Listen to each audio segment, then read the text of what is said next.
Night patrols weren't much fun. Again, you had to stay awake. You had the same sleep schedule.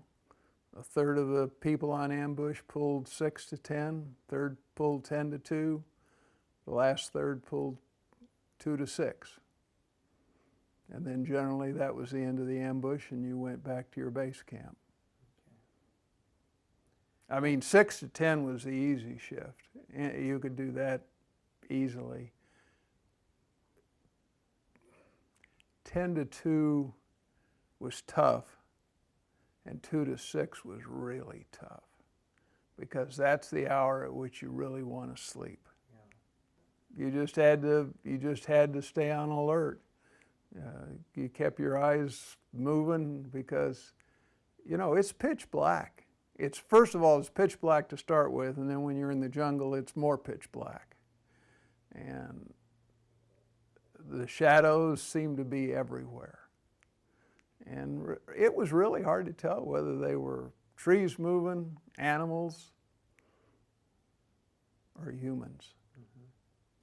But when I got to bayonet, they said, "You've got a minor in law. We need a legal assistant." And I served out the rest of my time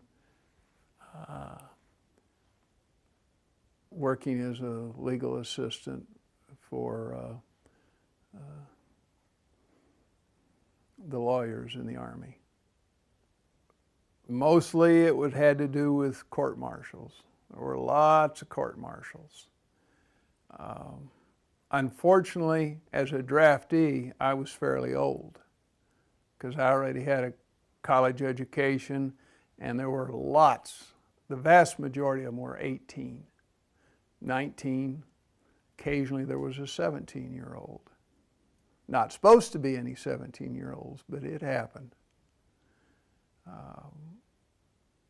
And most of the cases were either drug use or various and sundry types of assaults.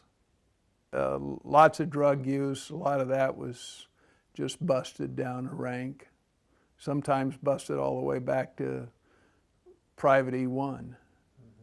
But many of them were not much more than E3s when it happened, so it wasn't like it was going to be the end of the world for them. Mm-hmm. Most of the drug users were young, and they just couldn't stand the pressure.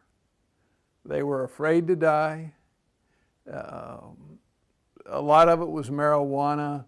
There was some opium, because that was popular over in that part of the world. Mm-hmm. But mostly they used it as an escape.